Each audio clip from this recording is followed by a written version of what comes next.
मैं हूं आफाक अहमद और आप देख रहे हैं न्यूज़ NSO इंडिया। जहां कोरोना वायरस के नए स्ट्रेन ने बड़ों को बुरी तरह से अपना शिकार बनाया है, वहीं ये कोरोना का नया स्ट्रेन बच्चों को भी अपनी चपेट में ले रहा है। पिछले साल 1 से 2% बच्चों को संक्रमित कर रहा था, मगर इस बार 10% बच्चों को पहले से ज्यादा नुकसान दे रहा है। और मुंबई में 411 बच्चे इस नए स्ट्रेन से प्रभावित हुए हैं और इनमें कईयों को ICU बेड की भी जरूरत पड़ रही है। इस साल कोविड आप देख रहे हैं कि सेकेंड वेव में सब लोग को बहुत ज़्यादा हो रहा है। जिस तरह एडल्ट का नंबर्स बहुत बढ़ गए हैं, इसी तरह बच्चे लोग का भी नंबर्स बहुत बढ़ गए हैं। लास्ट ईयर अपन देख रहे थे कि बच्चे लोग का काफ़ी कम था, 1 to 2% ही बच्चे लोग को हो रहा था। लेकिन इस टाइम ऑफिशियल फिगर आ गया है कि नियरली 10% बच्चे लोग को हो रहा है। सो 10 एडल्ट के सामने एक बच्चे लोग को हो रहा है। और इस समय बच्चे लोग को एडल्ट की तरह बीमारी हो रही है कि एडल्ट की तरह छाती में, फेफड़े में ऑक्सीजन कम हो रहा है, बच्चे लोग को हॉस्पिटल आना पड़ रहा है, बच्चे लोग का हार्ट फेल हो रहा है, बच्चे लोग को स्ट्रोक हो रहा है। और ये सब जो हम लोग एडल्ट में देखते थे लास्ट ईयर, इस समय बच्चे लोग को भी देख रहे हैं। Last year majority of the बच्चे 10 साल के ऊपर थे, लेकिन इस टाइम ऐसा कोई ज़्यादा डिफरेंस नहीं है।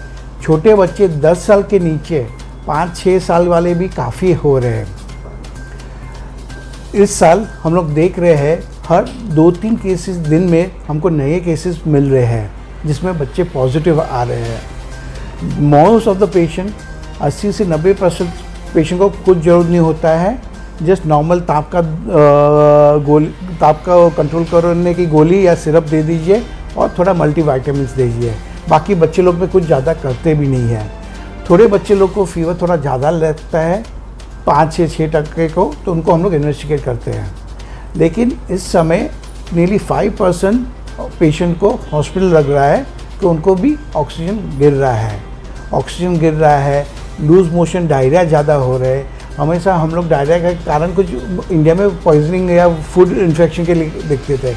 इस समय कोविड की वजह से डायरिया बहुत हो रहा है और इसके लिए उसको ट्रीट भी करना पड़ रहा है। जानकार और एक्सपर्ट यह अंदाजा लगा रहे हैं कि आने वाले तीसरे वेव में बड़ों से ज्यादा छोटे बच्चों को कोरोना वायरस सबसे ज्यादा अपनी चपेट में लेगा। इसकी वजह ये बताई जा रही है कि तीसरे वेव में लोग ज्यादातर टीकाकरण करा चुके होंगे और बच्चों के लिए अभी तक कोई टीका नहीं बना है। ये बहुत सही प्रश्न है कि अभी अपन देख रहे हैं कि फर्स्ट वेव में 1 to 2% थे, अभी सेकेंड वेव में नियरली 10% पेशेंट आ गए। तो जिस तरह से ग्राफ जा रहा है उस तरह से लग रहा है अगर थर्ड वेव आया तो डेफिनेटली बच्चे को ज़्यादा इन्फेक्शन हो सकता है। सिमिलरली जैसे आप बोल रहे हो कि जैसे अपने को सबको मालूम है कि एडल्ट लोग को तो सब वैक्सीन मिल रहा है, अभी तक बच्चे लोग को वैक्सीन देना चालू नहीं हुआ है। बच्चे लोग का वैक्सीन का ट्रायल भी अभी जस्ट चालू हो रहा है और उसके बाद तब तक तो लेट हो सकता है और थर्ड वेव आ सकता है।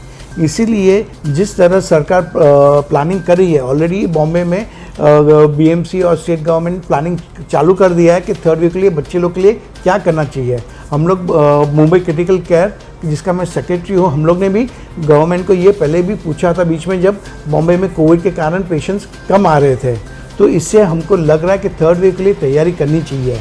थर्ड वेव के लिए तैयारी में मेरा तो एक ही है, जो सब लोग को मालूम है कि जिस तरह जो हॉस्पिटल में बच्चे लोग को एडमिट करने का और बच्चे लोग का ICU का प्रोविज़न है जहाँ पे अवेलेबल है, वो हॉस्पिटल में ऐसा नहीं करना चाहिए कि सिर्फ एडल्ट को ही लेने का और बच्चे लोग को नहीं। दे हैव टू डिसाइड कि जो बच्चे लोग, क्योंकि बच्चे लोग का ICU बहुत कम जगह पे है, वो हॉस्पिटलों को गवर्नमेंट और स्टेट को सपोर्ट करके बोलना चाहिए कि इस वेव में बच्चे लोग को प्लीज़ एडमिशन के लिए जगह रखिए और बच्चे लोग के लिए भी सुविधा बना के रखिए। इस तीसरी लहर को लेकर एक्सपर्ट बच्चों के लिए कोविड वार्ड, ICU बेड को बढ़ाने के लिए कोशिश में लग गए हैं, क्योंकि इस बार कोविड बच्चों को लंग के साथ साथ इनके हृदय यानी दिल को भी बहुत ज्यादा नुकसान कर रहा है। लेकिन इस समय नियरली 5% पेशेंट को हॉस्पिटल लग रहा है कि उनको भी ऑक्सीजन गिर रहा है, लूज मोशन, डायरिया ज़्यादा हो रहे हैं। हमेशा हम लोग डायरिया का कारण कुछ इंडिया में पॉइजनिंग या फूड इन्फेक्शन के लिए देखते थे। इस समय कोविड की वजह से डायरिया बहुत हो रहा है और इसके लिए उसको ट्रीट भी करना पड़ रहा है। तो इनमें से 2 से 3% बच्चे लोग को ICU लग रहा है और ये नंबर काफ़ी बढ़ रहा है। इनफैक्ट जस्ट 1 महीने पहले जब नंबर बहुत बढ़ रहे थे, तभी हमने हमारे हॉस्पिटल के मेडिकल डायरेक्टर को भी बोल रहा था कि दूसरे हॉस्पिटल जहाँ पे एडल्ट हॉस्पिटल में पहले बच्चे लग रहे थे, कोविड के कारण पूरे एडल्ट हॉस्पिटल में सिर्फ एडल्ट ही ले रहे थे और बच्चे का सेक्शन बंद कर दिया है। Most of the multi specialist hospital private में इतने बिजी हो गए एडल्ट के लिए कि वहाँ पे बच्चे रखने की जगह भी नहीं थी। तो इस कारण से बच्चे लोग को एडमिशन के लिए हमको काफ़ी तकलीफ हो रही थी। लकीली बीएमसी हेल्पलाइन और सब लोग बच्चे पेरेंट्स को हेल्प करके बच्चे को कहीं भी एडमिशन दे देते थे। बच्चे को इस समय हम लोग आईसीयू सजेस्ट कर रहे हैं तो 2 प्रकार के होते हैं। एक जो इमीडिएटली कोविड के कारण होता है और दूसरा जो कोविड के बाद होता है, जिसे हम लोग मिस-सी या पिम्स बोलते हैं। कोविड के टाइम पे जो बच्चे आ रहे हैं उनको मेन ऑक्सीजन, फेफड़ा, मशीन की ज़रूरत, वेंटिलेशन की ज़रूरत वो लग रही है। कोई बच्चे आते जो एकदम डिहाइड्रेट हो जाते हैं, उनके शरीर में बहुत लूज मोशन हो गया है, बहुत उल्टी हो रही है और स्किन में बॉडी में पानी नहीं है, तो उनको आईसीयू में होकर फ्लूइड देना पड़ता है ज़्यादा। दूसरे आते हैं कि जिनको मिस-सी बोलते हैं, multiple inflammatory syndrome of childhood. इसमें 1-2 हफ्ते कोविड के बाद बच्चे लोग को बहुत तकलीफ़ हो सकती है, जिसमें शरीर में कोई भी भाग में अफेक्ट होता है, बुखार वापस आ जाता है, बुखार 2 से 3 दिन 101 के ऊपर रहता है, उसके बाद पेट में दर्द होता है, उल्टी होता है, वापस जुलाब हो सकता है, आँख लाल हो सकती है, स्किन में रैशेस आ सकते हैं, पाँव में सूजन हो सकती है, जीभ लाल हो सकते हैं और उसके बाद कई बच्चे लोग को हार्ट और लंग दोनों भी फेल हो सकते हैं और ब्लड प्रेशर एकदम कम हो जाती है। 6 साल की Trisha Sanjay Kadam multi system informatic syndrome का शिकार हो चुकी हैं, यानी बच्चों में कोविड होने के बाद ये देखे जाती है। इस बच्ची को आईसीयू में भर्ती करना पड़ा। कोविड रिपोर्ट नेगेटिव आई है, मगर एंटीबॉडी पॉजिटिव आने की वजह से इन तमाम तकलीफ़ों के बाद इसे आईसीयू में एडमिट करना पड़ा। एक्चुअली उसको सैटरडे से फीवर था और पेट में दुख रहा था। फिर बाद में उसको हॉस्पिटल में मंडे को एडमिट किया और उसके बाद उसको फीवर वगैरह ज़्यादा था, लेकिन पेट में दुखना कम नहीं था। फिर बाद में उसका बीपी वगैरह सब लो होने लगा और फिर बाद में डॉक्टर ने हमको कोऑपरेट किया, सब बताया कि ऐसा ऐसा है, अब अभी आईसीयू में शिफ्ट करना पड़ेगा। कि बाद में मालूम पड़ा कि ऐसा कोविड का पॉजिटिव आ गया रिपोर्ट। फिर बाद में ट्रीटमेंट चालू करने के बाद थोड़ा थोड़ा वो कवर करने लगी, जो इतना भी नहीं था कि उसकी सिचुएशन कुछ भी नहीं थी, समझ में नहीं आ रहा था कि क्या करेगी क्या नहीं।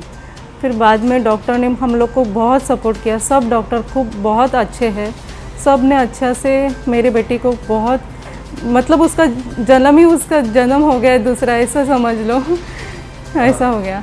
बच्चों के स्पेशल डॉक्टर अमीश वोरा बताते हैं कि इस बच्ची को कोविड ने इसके दिल पर वार किया और इस समय इस बच्ची का दिल 30 से 40% ही काम कर रहा है। ये बच्ची क्लासिकल एग्जाम्पल है कि सब लोग एक तरह से टेक्स्ट बुक प्रेजेंटेशन नहीं आते हैं।